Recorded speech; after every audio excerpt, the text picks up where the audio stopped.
Alors bonsoir à tous. Donc exceptionnellement je vais faire ce cours enregistré puisque je ne pourrai pas être présent donc demain comme prévu. La fois dernière, quand nous nous sommes vus, nous étions arrivés à la parole de sagesse, donc parmi les trois dons, les trois premiers dons spirituels que sont des dons de révélation. Donc on avait parlé de la parole de sagesse et aujourd'hui je continue donc le cours avec la parole de connaissance. Définissons d'abord ce que c'est que la parole de connaissance, qui est aussi donc un don d'origine surnaturelle bien sûr, qui ne doit pas être confondu avec la connaissance que l'on acquiert par l'étude. C'est bien plus qu'une simple illumination de l'intelligence produite par le Saint-Esprit pour nous faire réaliser certaines choses. Il ne s'agit pas non plus de l'esprit de révélation auquel tout chrétien a droit dans une certaine mesure, comme il nous est dit dans Éphésiens 1, verset 17, que je lis tout de suite. Éphésiens 1, verset 17, qui dit ceci: « Afin que le Dieu de notre Seigneur Jésus-Christ, le Père de gloire, vous donne un esprit de sagesse et de révélation dans sa connaissance. » En fait, le don de la parole de connaissance suppose la révélation surnaturelle de faits ou de tâches à accomplir que l'homme ne peut pas connaître par ses facultés naturelles. C'est une information surnaturelle d'un état ou de circonstances que Dieu seul connaît. Cette révélation peut être transmise soit par un songe, soit éventuellement par une théophanie, un ange, ou une voix audible, ou bien une vision, et le plus souvent par une intuition intérieure soudaine. On a souvent l'impression qu'il y a quelque chose qui nous parle intérieurement, on dit « Ah, j'ai comme si j'avais entendu une voix qui me disait, qui me révélait certaines choses ». C'est ça. En fait, c'est le Saint-Esprit qui parle à l'intérieur de notre esprit. Alors, quelle est l'utilité de ce don? Eh bien, dans la Bible, on en voit plusieurs exemples, même de très nombreux exemples. Déjà, dans Acte 10, verset 19, on voit que dans l'histoire de la maison de Simon, l'apôtre Pierre fut averti que 3 hommes l'attendaient à la porte.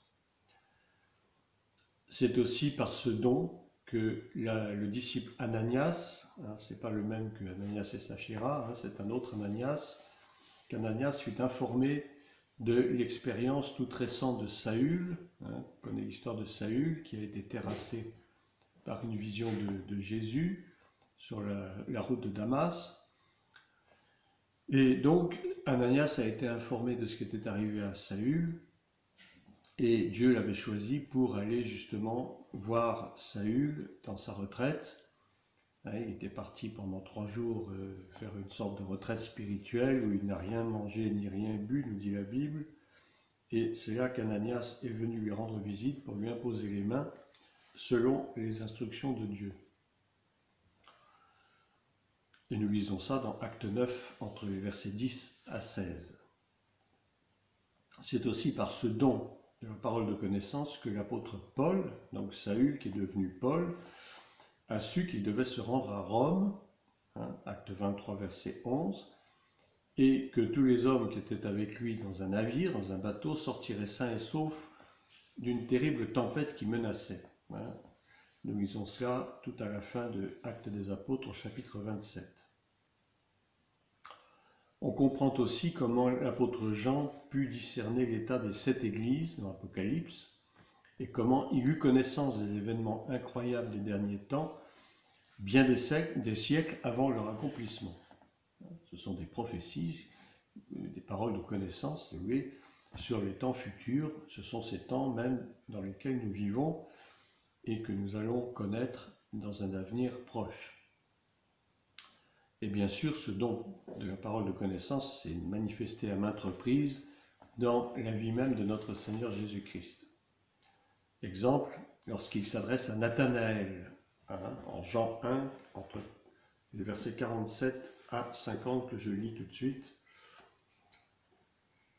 C'est lorsque les premiers disciples commencent à suivre Jésus, et donc l'histoire de Nathanaël, je vous la lis. Je commence au verset 45. Philippe rencontra Nathanaël et lui dit: Nous avons trouvé celui que Moïse a décrit dans la loi et dont les prophètes ont parlé, Jésus de Nazareth, fils de Joseph. Nathanaël lui dit: Peut-il sortir quelque chose de bon de Nazareth? Philippe lui répondit: Viens et vois. Jésus vit Nathanaël s'approcher de lui et dit de lui: Voici vraiment un Israélite en qui il n'y a pas de ruse. D'où me connais-tu? Lui dit Nathanaël. Jésus lui répondit: Avant que Philippe t'appelle, quand tu étais sous le figuier, je t'ai vu. Nathanaël répondit: Maître, tu es le Fils de Dieu, tu es le roi d'Israël. Jésus lui répondit: Parce que je t'ai dit que je t'ai vu sous le figuier, tu crois? Tu verras de plus grandes choses que celles-ci. Vous voyez donc là, Jésus, par la parole de connaissance, a connu le cœur de Nathanaël, a su quel genre d'homme c'était. Et puis il s'adresse à la Samaritaine en Jean 4, verset 18, puis aux scribes en Matthieu 9, et puis enfin à ses propres disciples à maintes reprises, bien entendu. Par le même esprit, le prophète Samuel a su que les ânesses étaient égarées et avaient été retrouvées, et connu les pensées qui préoccupaient Saül. C'est Saül, hein, c'est pas Saul de Tarse, hein, c'est Saül, donc le premier grand roi d'Israël. Et on trouve ça dans 1 Samuel 9, entre les versets 19 à 20.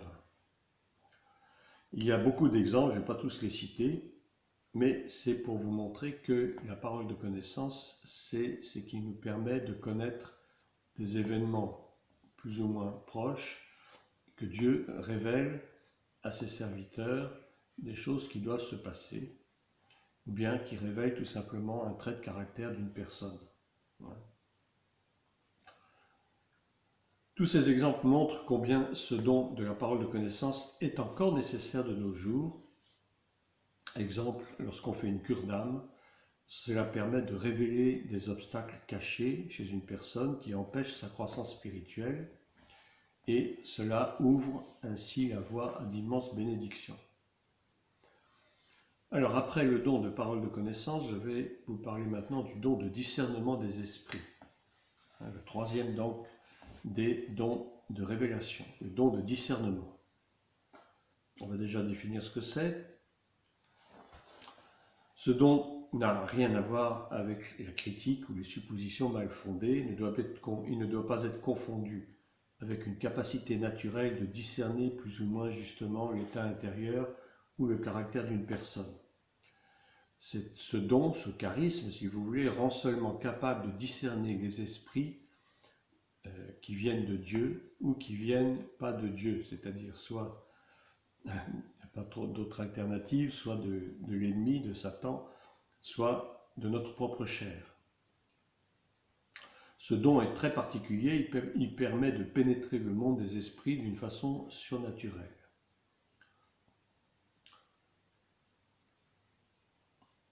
Alors, dans les Écritures, on nous laisse clairement entendre que les mauvais esprits peuvent se manifester dans bien des domaines différents et causer de très sérieux dommages. Les mauvais esprits ainsi peuvent être cause de fièvre, par exemple dans Luc 4, 39, ou de maladies, d'impuretés, ils peuvent rendre aveugles, muets, sourds, lépreux, paralytiques et tout ce que vous voulez. Ce qui ne veut pas dire que toutes les maladies sont rattachées à des esprits mauvais, bien entendu, mais les esprits mauvais ont cette prédisposition, je dirais, à rendre les gens malades. Ça fait partie de leur tactique mauvaise pour séduire le monde, et pas seulement pour le séduire, mais surtout pour faire du mal. Puisque le but de Satan, du diable, c'est évidemment de détruire, de faire du mal, d'égorger, de voler, etc. Alors, il y a eu un évangéliste qui s'appelle Grant Leslie au XIXe siècle qui a écrit un livre qui s'intitule « Les dons de l'esprit ».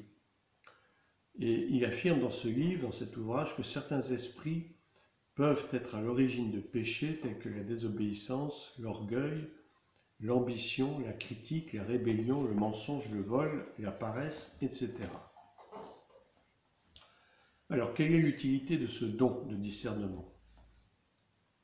Eh bien, on en a de nouveau de nombreux exemples dans la Bible. Grâce à ce don, l'apôtre Pierre put reconnaître l'esprit de méchanceté qui habitait encore le cœur du nouveau baptisé nommé Simon, Simon le magicien, dans Acte 8, verset 23. Paul, rempli du Saint-Esprit, fut rendu conscient de l'esprit de ruse et de fraude qui habitait le magicien Élymas. Acte 13, versets 6 à 10. Je vous donne toutes ces références et je vous engage bien entendu à les lire et à les méditer soigneusement, mais je n'ai pas trop le temps de les développer sur place. Mais vous pouvez le faire bien sûr chez vous. Ça fait partie du travail personnel de recherche des étudiants. En Acte 16, verset 16, on voit l'histoire d'une servante possédée par un esprit de divination qui rapportait un grand profit à ses maîtres. Et cet esprit ne put demeurer caché parce que Paul justement l'avait discerné.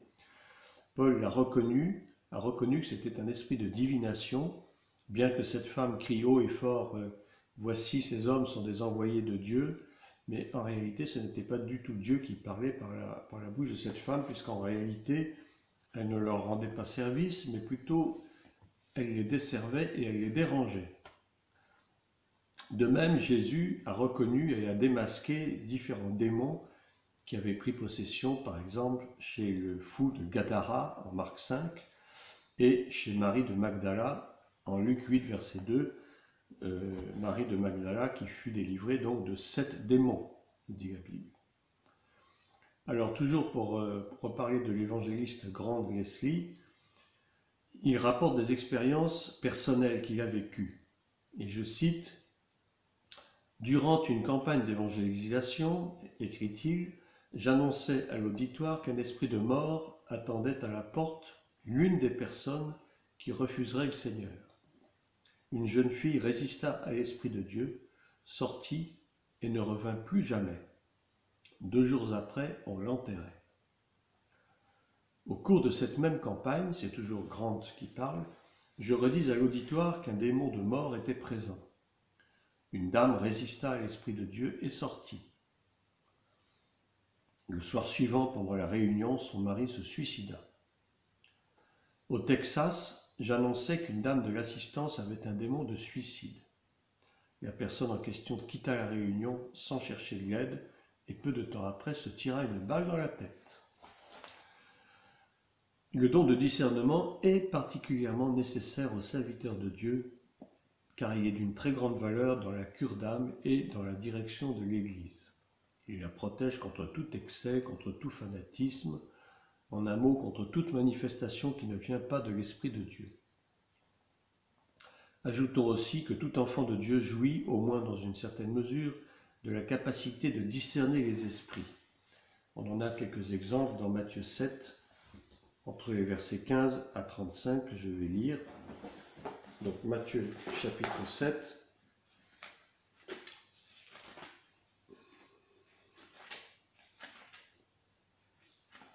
Matthieu chapitre 7 à partir du verset 15.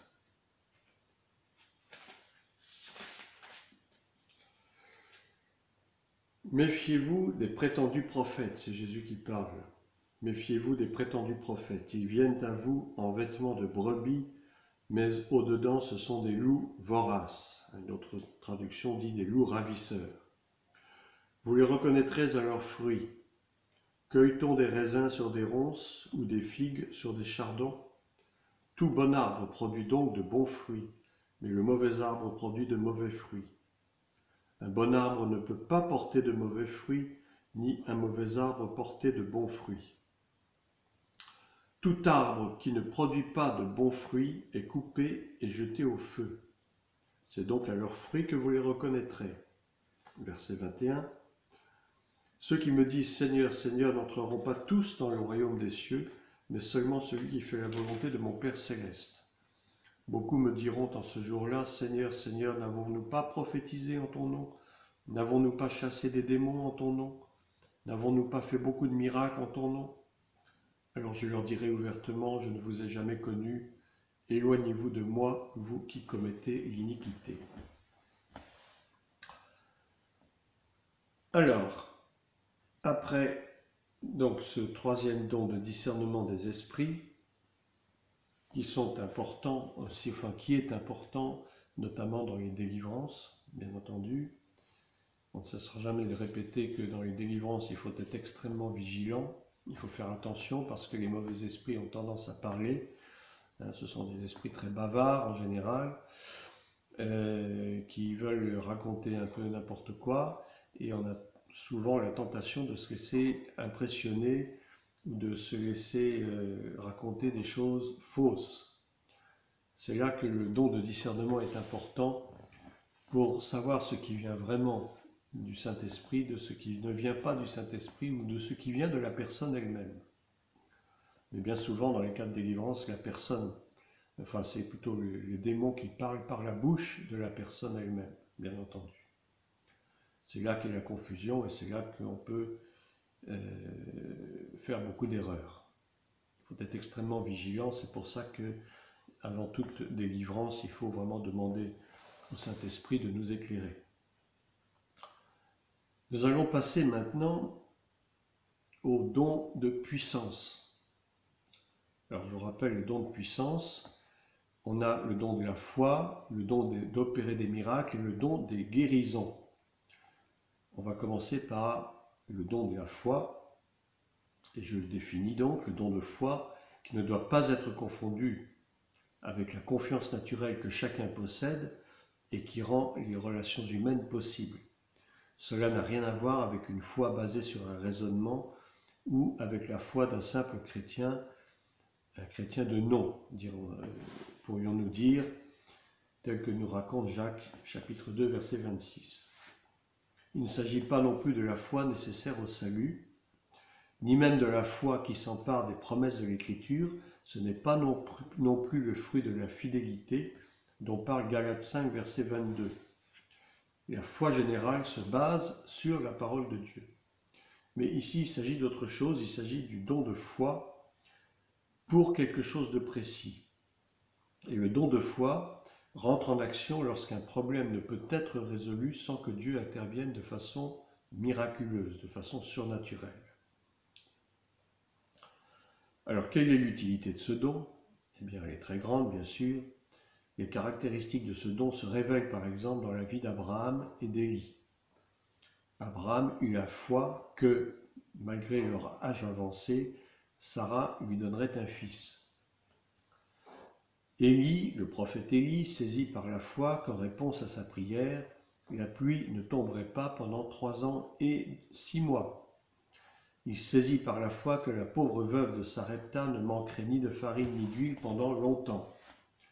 Vous vous rappelez du miracle de la veuve de Sarepta qui avait fabriqué un petit gâteau au prophète et en réponse à sa foi, le prophète a fait multiplier l'huile dans sa maison. On trouve cette histoire dans 1 Roi 17, verset 14. Sur le mont Carmel, toujours le même Élie fut convaincu que Dieu exaucerait sa prière en envoyant le feu du ciel. 1 Roi 18, contrairement aux adorateurs de Baal qui ont attendu des heures durant, et je dirais des jours durant, que leur Dieu se manifeste et qui ne s'est jamais manifesté. 1 Roi 18, versets 36 à 38. Le même don de foi se manifesta dans la vie de Josué lorsqu'il fit marcher le peuple autour de Jéricho pendant 7 jours. Tout le monde connaît l'histoire. Il est souvent difficile, voire même impossible, de dire si un événement a été causé par le don de la foi ou par le don des miracles. Parce que souvent, il faut bien dire, les deux dons se manifestent simultanément. On en a un exemple dans Acte 6, verset 8, que je vais vous lire aussi. Acte 6, Acte des Apôtres, chapitre 6. Acte des Apôtres, chapitre 6, qui nous dit ceci. On parle du disciple Étienne, du diacre Étienne. Étienne, plein de foi et de puissance, accomplissait des prodiges et de grands signes miraculeux parmi le peuple. Alors on voit donc que grâce à ce don de foi qu'il possédait pleinement, qui est donc un don de puissance, Étienne accomplissait des prodiges et des miracles. Donc les deux sont souvent indissociables. Le don de foi est particulièrement désirable en temps de grande nécessité parce qu'il permet d'accomplir l'impossible. Second grand don de puissance, le don des guérisons.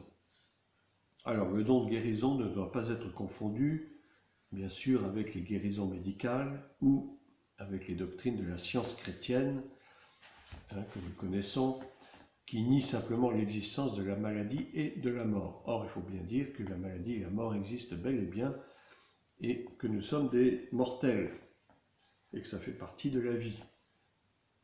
Il ne s'agit pas non plus du pouvoir des sorciers et autres guérisseurs qui travaillent avec le diable, avec Satan, et à ne pas confondre non plus avec la prière de la foi pour les malades, selon Jacques 5 au verset 14. Alors, c'est ce don qui se manifeste lorsqu'on assiste à un grand nombre de guérisons spectaculaires ou à une série de guérisons pour une même maladie. Pour mieux comprendre la distinction, précisons qu'il s'agit de dons des guérisons au pluriel. L'expérience prouve qu'une personne peut être utilisée en particulier pour la guérison des aveugles, une autre pour la guérison des sourds, une autre encore pour la guérison des paralytiques, etc. En étudiant la vie de Jésus, on se rend compte très vite de l'importance de ce don, de ce charisme dans son ministère et du nombre de personnes entièrement restaurées dans leur santé. Il semble que les apôtres Pierre, Jean et Paul aient également possédé ce pouvoir. On lit ça à plusieurs reprises en Actes des Apôtres. Le don des guérisons est bien sûr d'une importance incalculable pour le ministère d'un évangéliste, car il sert à confirmer la parole annoncée. Nous lisons cela dans Marc 16, verset 23. Marc 16, verset 23, où Jésus envoie donc ses disciples pour aller évangéliser le monde entier. Et voici ce qu'ils leur disent, voici ce que Jésus leur dit. Marc 16, verset 23.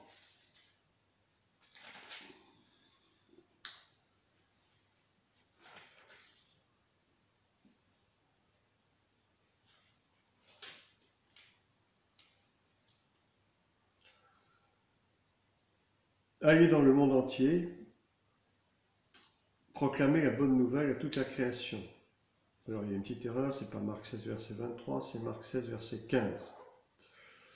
Puis il leur dit, allez dans le monde entier, proclamer la bonne nouvelle à toute la création. Celui qui croira, qui sera baptisé, sera sauvé, mais celui qui ne croira pas sera condamné. Voici les signes qui accompagneront ceux qui auront cru. En mon nom, ils pourront chasser des démons, parler de nouvelles langues, attraper des serpents, et s'ils boivent un breuvage mortel, celui-ci ne leur fera aucun mal. Ils poseront les mains sur les malades, et ceux-ci seront guéris. Voilà, donc la guérison des malades, c'est un signe qui confirme la parole de Dieu, qui confirme la parole annoncée. Ensuite, nous avons le don des miracles, qui est donc le troisième des dons de puissance. Le don des miracles qui est différent du don de guérison. Alors, c'est un don qui évidemment ne vient uniquement que de Dieu et qui est donc aussi caractérisé par le surnaturel. Un tel don sert à montrer que Dieu approuve son serviteur. Nous lisons dans Acte 2, verset 22, et je vous lis. Jésus de Nazareth était un homme dont Dieu vous a montré l'autorité, car il a accompli par lui des miracles, des prodiges et des signes au milieu de vous. Dans Jean 10, 38, Jésus exhorte ceux qui ne croient pas à sa parole à croire du moins à cause de ses œuvres, c'est-à-dire à cause des miracles et des guérisons.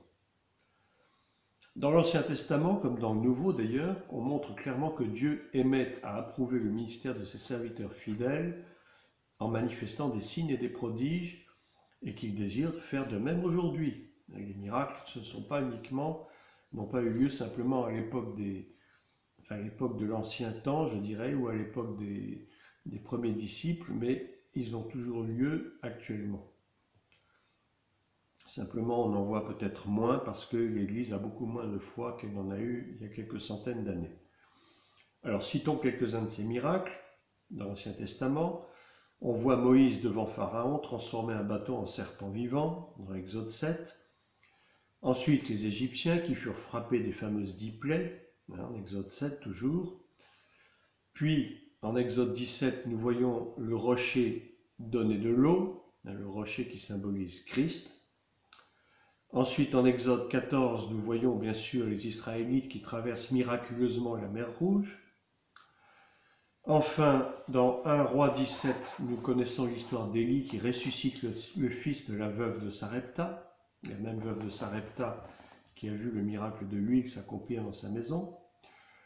Puis dans 2 Rois 2, nous voyons les eaux du Jourdain qui se partagent miraculeusement. Enfin, nous arrivons dans le Nouveau Testament. Nous voyons Jésus changer l'eau en vin aux noces de Cana, en Jean 2, puis multiplier les pains, en Matthieu 14, apaiser la tempête, en Matthieu 8, 26, puis maudire un figuier un jour, Matthieu 21, 19, le figuier qui ne donnait que des feuilles, Jésus qui ressuscite Lazare en Jean 11, et enfin Pierre, dans Actes des Apôtres, qui ressuscite Tabitha, Acte 9, verset 40. On voit que l'apôtre Paul impose des linges et des mouchoirs qui l'ont touché, et ces linges guérissent les malades. Acte 19. On connaît l'histoire du magicien Élimas qui perd la vue, en Acte 13, verset 11. Donc la Bible nous montre à plusieurs reprises que certains miracles peuvent aussi avoir une origine satanique. Par exemple, dans Exode 7, les magiciens de Pharaon aussi font des miracles. Ils transforment également leurs bâtons en serpents. Mais on connaît la suite de l'histoire, que leurs bâtons ont tous été absorbés par celui de Moïse. Donc, faisons très attention, ne croyons donc pas forcément que tout miracle vient de Dieu. Et c'est là encore que l'esprit de discernement doit faire ses preuves. Il faut demeurer extrêmement vigilant et donc discerner si tel ou tel miracle vient bien de Dieu ou bien de puissance démoniaque. Particulièrement dans les temps que nous vivons, il faut s'attendre à ce que le malin opère un grand nombre de prodiges qui atteindront leur comble avec la Trinité satanique. Par exemple, dans Apocalypse 13, on parle donc de l'homme du péché, l'Antéchrist, qui viendra avec force et puissance, qui va même accomplir des miracles et des prodiges dans les cieux et un peu partout, pour justement semer la confusion, pour faire croire que ces miracles viennent de Dieu, alors qu'ils ne viennent absolument pas de Dieu, mais que ce sont des miracles fabriqués entièrement par Satan. C'est uniquement dans le but de tromper.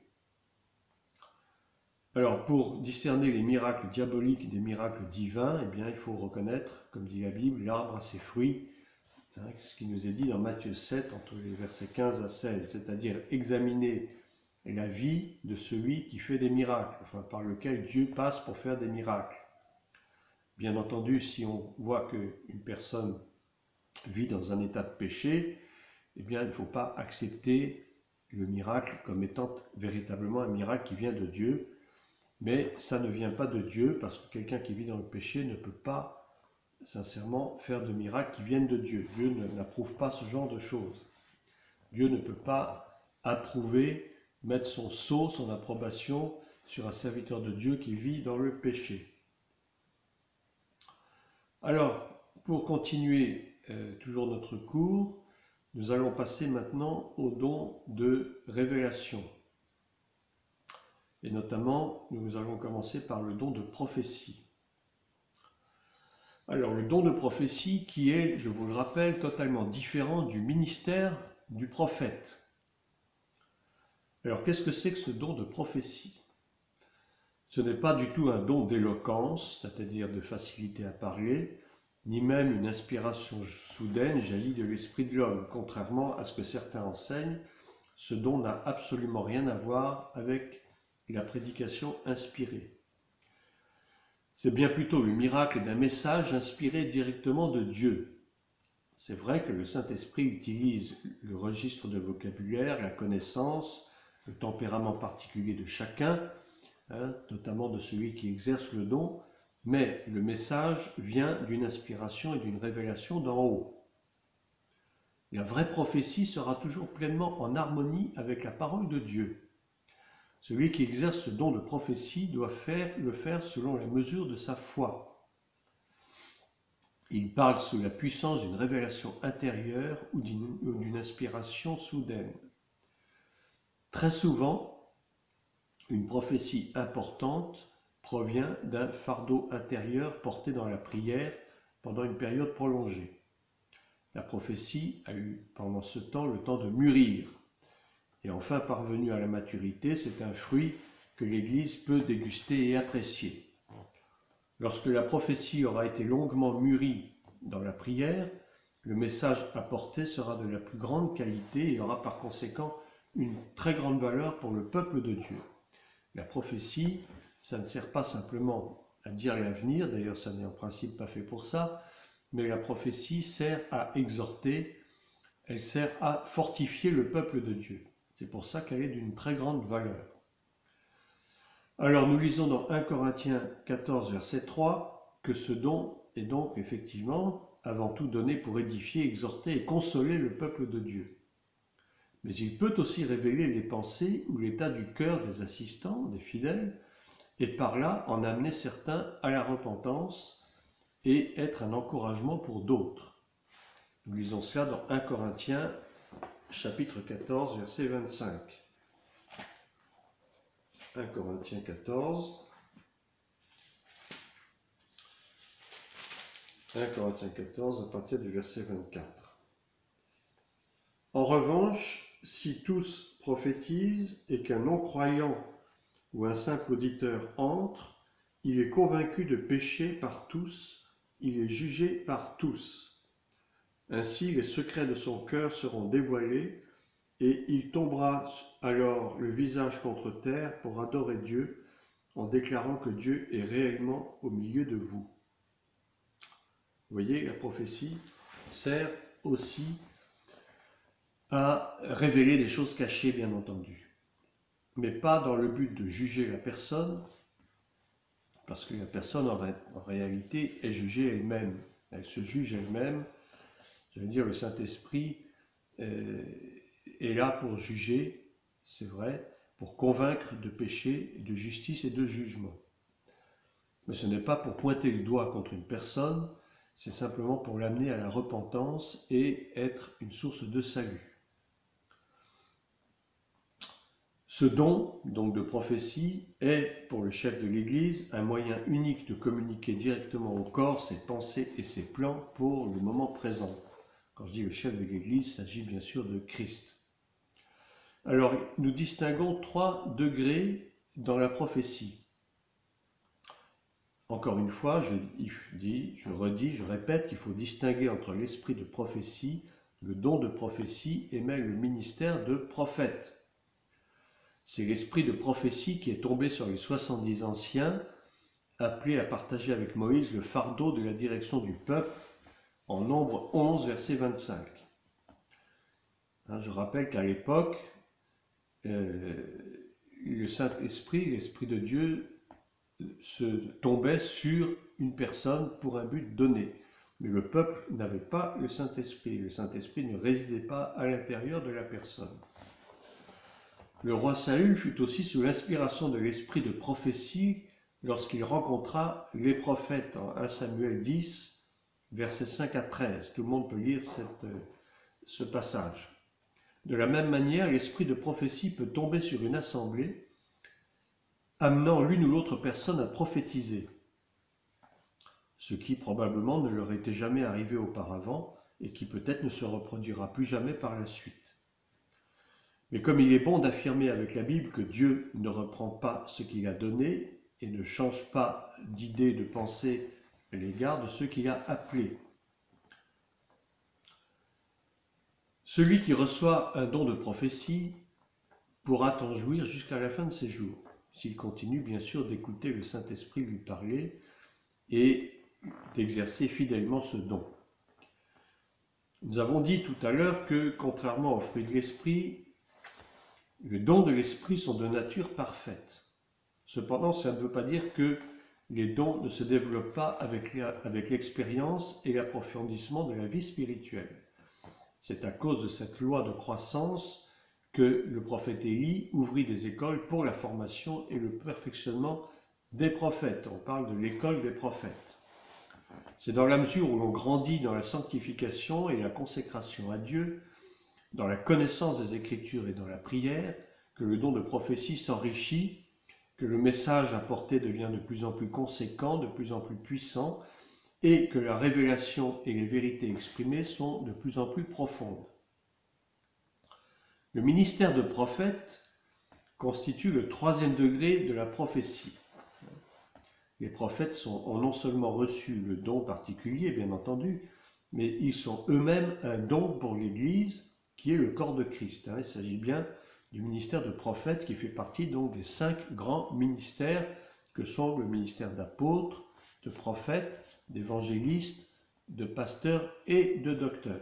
Éphésiens 4, versets 8 à 11, pour ceux qui voudraient s'en souvenir. Tandis que le don de prophétie est généralement destiné à l'assemblée locale, le ministère de prophète a un plus grand rayonnement, un plus grand impact, parce qu'il s'exerce dans le corps de Christ entièrement. C'est-à-dire qu'un prophète, qui a véritablement un ministère de prophète, n'exerce pas seulement dans une église locale, mais il est appelé à voyager dans le monde entier et aller dispenser ce don partout où Dieu l'appelle. Il a donc un ministère vraiment international, ou supralocal si vous préférez. Il s'adresse à tout un ensemble d'églises ou d'assemblées locales. Avec le ministère d'apôtre, le ministère de prophète remplit une fonction essentielle dans les réunions de conseil pastoral, de conseil presbytéral, régional ou national.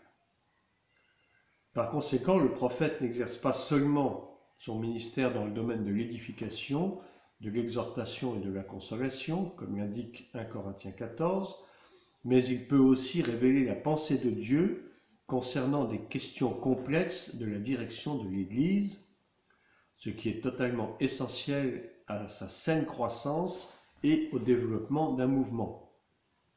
La prédication d'événements futurs est aussi l'une des caractéristiques d'un ministère prophétique confirmé. Alors nous devons considérer que le degré d'inspiration, la richesse des pensées, la maturité et la qualité d'un même don diffèrent grandement selon les personnes, selon les individus. Et nous reconnaissons ainsi qu'une inspiration parfaite ne se trouve que dans l'Écriture, comme nous le dit 2 Pierre 1, verset 20. C'est pourquoi notre confession de foi parle à juste titre de divine inspiration et de l'autorité des Saintes Écritures. On trouvera une inspiration déjà moins parfaite et jamais infaillible chez les prophètes actuels, selon les exemples donnés par Acte 11, verset 28, 13, verset 2, 21, verset 11. Il faut bien dire qu'à l'heure où nous vivons, il y a beaucoup de prophètes qui se disent prophètes, mais qui en réalité ne sont pas vraiment des prophètes, mais simplement ils peuvent avoir un don de révélation. Ils peuvent dire certaines choses qui peuvent s'avérer véritables, effectivement, vraies, mais ils peuvent aussi dire des choses qui sont fausses. C'est pour ça qu'une fois de plus, nous devons faire appel au discernement des esprits pour ne pas tomber dans la tromperie. Nous sommes appelés à juger et à éprouver les esprits pour ne pas tomber dans l'erreur doctrinale, ou bien ne pas tomber dans la fausse prophétie. Dans 1 Corinthiens 13, 9, il nous est dit cette vérité, que la prophétie est toujours imparfaite et qu'elle doit donc être reçue avec beaucoup de modération et beaucoup de sagesse. Ne jamais considérer à 100% la totalité d'une prophétie. Il y a des choses vraies, mais il y a des choses qui sont peut-être un peu moins exactes. Il y a toujours un peu l'esprit de l'homme qui a tendance à s'immiscer dans les prophéties. C'est pour ça qu'il faut faire attention. Alors, dans l'Ancien Testament, on consultait les prophètes pour qu'ils cherchent la face de Dieu et qu'ils transmettent ensuite la solution divine des problèmes qui leur avaient été confiés. On en a des exemples parfaits dans 1 Samuel 9 par exemple ou dans 2 Rois 20. Mais nous sommes dans la Nouvelle Alliance et le Saint-Esprit maintenant a été répandu sur toute chair et tout enfant de Dieu a le privilège de pouvoir recevoir lui-même la direction divine. Chacun peut chercher et trouver la pensée de Dieu, quel que soit le problème posé. C'est d'ailleurs un signe de maturité pour un chrétien que de ne pas toujours courir après les prophètes pour trouver une solution à ses problèmes et à ses difficultés.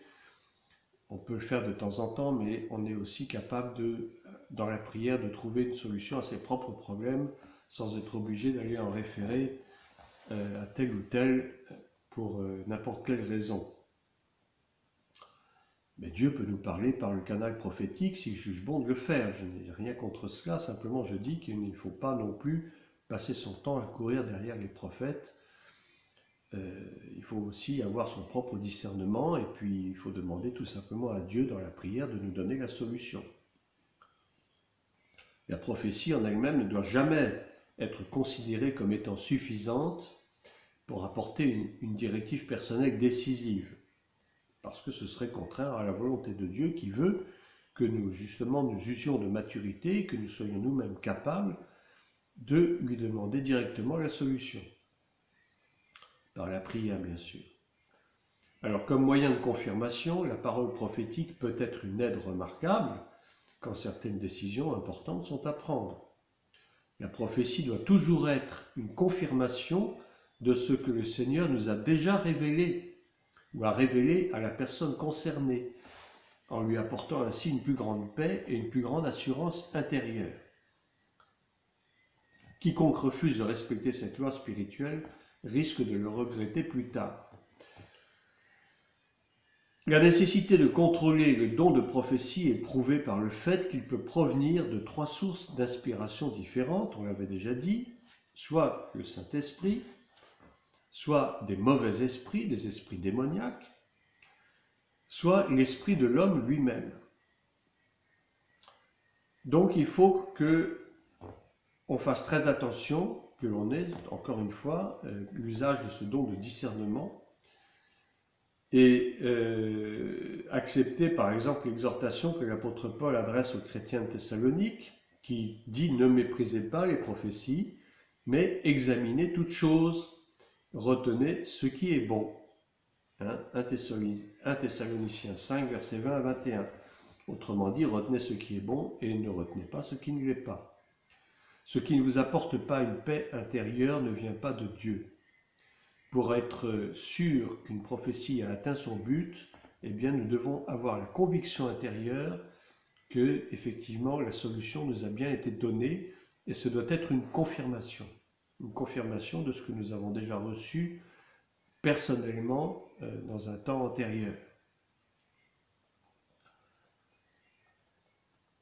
Alors la Bible nous dit qu'il faut rechercher ardemment ce don de prophétie, non seulement pour nous-mêmes, mais aussi pour que nos frères soient édifiés selon la volonté de Dieu, qu'ils soient encouragés, enseignés et affermis dans la foi.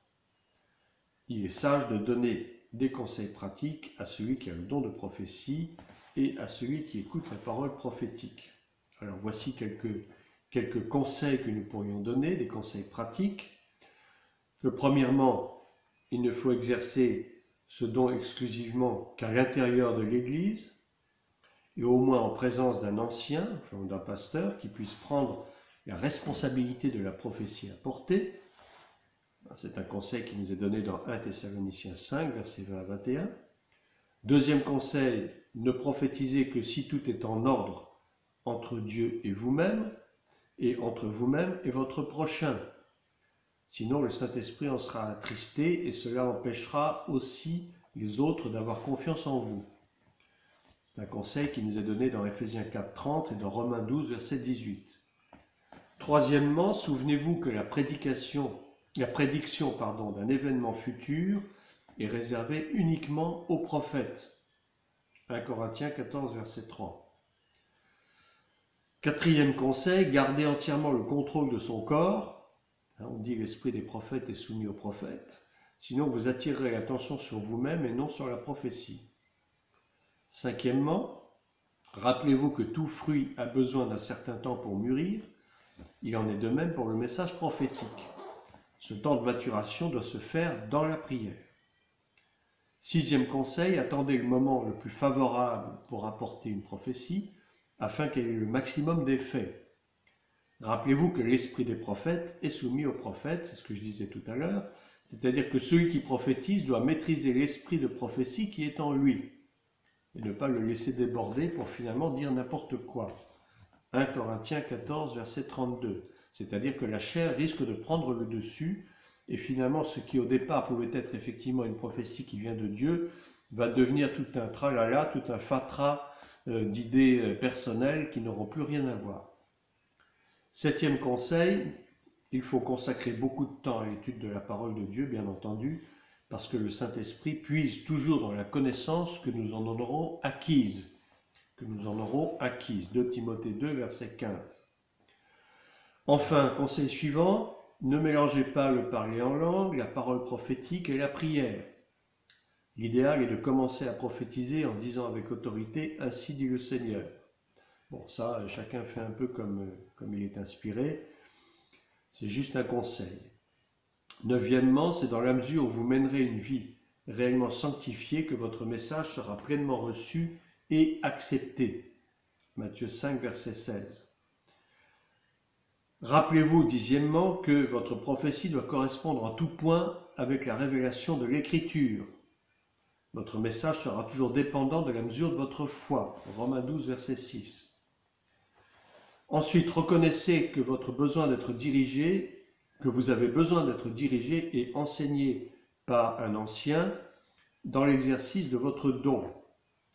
C'est ainsi qu'il pourra devenir de plus en plus utile aux autres. 1 Timothée 4, versets 14 à 15. Notez bien ces références.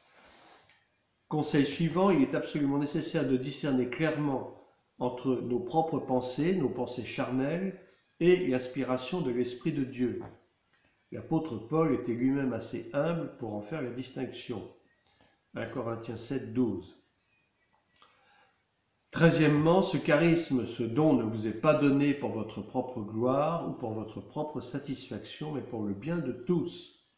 C'est quelque chose dont il faut se rappeler constamment. Rappelez-vous enfin, 14e, qu'un jour vous devrez rendre compte de la fidélité avec laquelle vous aurez exercé votre don.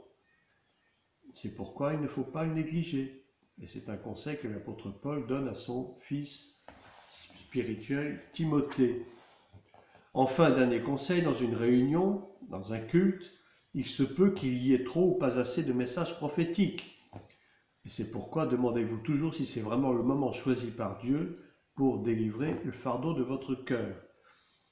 Ça peut faire désordre de vouloir donner une prophétie à toute force, alors que ce n'est pas le bon moment. Au contraire, ça risque même de déranger et de gêner même l'action de l'Esprit de Dieu. Et en plus de ça, de déranger le bon déroulement du culte. L'apôtre Paul nous dit que tout se passe avec bienséance et ordre dans la maison de Dieu, que celui qui a une prophétie à donner attende le moment opportun. Ce conseil nous a été donné dans 1 Corinthiens 14, versets 29 à 33. Alors maintenant, je vais vous donner quelques conseils pratiques pour celui qui entend la prophétie. Premièrement, de contrôler toute prophétie à la lumière de la parole de Dieu et ne pas prendre son esprit critique pour du discernement. Ensuite, se rappeler que toute prophétie est forcément imparfaite. Elle ne peut donc pas remplacer la vraie parole de Dieu qui est la seule véritablement inspirée. Ensuite, ne pas s'appuyer uniquement sur une prophétie pour prendre une décision. Réjouissez-vous si le Seigneur confirme votre conviction personnelle par un message prophétique. Ensuite, si vous vous trouvez dans une décision, à prendre une décision importante sans savoir quelle voie choisir, recherchez la pensée du Seigneur dans la prière et non forcément une direction auprès de ceux qui ont un don de prophétie. C'est peut-être un piège. Ensuite, conseil suivant, si on se pose trop de questions au sujet d'une prophétie donnée, C'est pas utile d'exprimer ses doutes devant les autres chrétiens, parce que ça peut affaiblir leur foi, mais plutôt il vaut mieux en parler soit au pasteur, soit à un ancien, soit à un responsable. Dans ce domaine, seuls, eux, ont vraiment la façon de discerner de façon juste. Enfin, ne mettez jamais vous-même en doute l'authenticité d'un don. C'est uniquement au responsable de l'Église, à l'ancien, que revient la responsabilité de juger dans un tel cas. Ensuite, rappelez-vous toujours que dans toute prophétie inspirée, c'est Dieu qui parle et non le porteur du don. Et si vous ne pouvez pas accepter un certain passage de la prophétie, priez le Seigneur pour qu'il vous éclaire et qu'un jour vous comprendrez ce qu'il a voulu vous dire ou vous faire dire. Gardez la parole prophétique dans votre cœur et méditez-la comme le faisait jadis Marie, la mère de Jésus, lorsque l'ange Gabriel est venu la trouver. Ensuite, priez fidèlement pour ceux qui ont le don de prophétie, afin que Dieu puisse parler au travers d'eux comme il le désire. Ayez de la patience envers ceux qui sont débutants dans ce domaine. Il y a un début à tout, et on n'est pas parfait du jour au lendemain, si tant est qu'on puisse être parfait un jour. Ensuite, demandez au Seigneur qu'il vous accorde aussi ce don pour l'édification, pour l'exhortation et la consolation de tous, et non pas pour nous-mêmes, bien sûr. 1 Corinthiens 14, verset 3. Croyez que Dieu est capable de protéger de tout mal à la fois le don et celui qui l'exerce. Et si vous êtes un ancien ou un responsable dans l'Église, il est essentiel que vous repreniez certaines parties de la prophétie pour les expliquer davantage et les commenter selon le besoin. Il ne faut pas laisser quelqu'un recevoir une prophétie qu'il ne comprend pas et retourner à la maison sans avoir saisi le sens de la prophétie, ça peut lui être nuisible. Il va se poser des tas de questions souvent inutiles. Enfin, dernier conseil, ne surestimez jamais la prophétie aux dépens de la parole de Dieu. Et ce sera là le mot de la fin pour aujourd'hui, en attendant de nous retrouver la semaine prochaine. Je vous souhaite une bonne soirée, un bon week-end et surtout une bonne recherche. Soyez bénis et à très bientôt.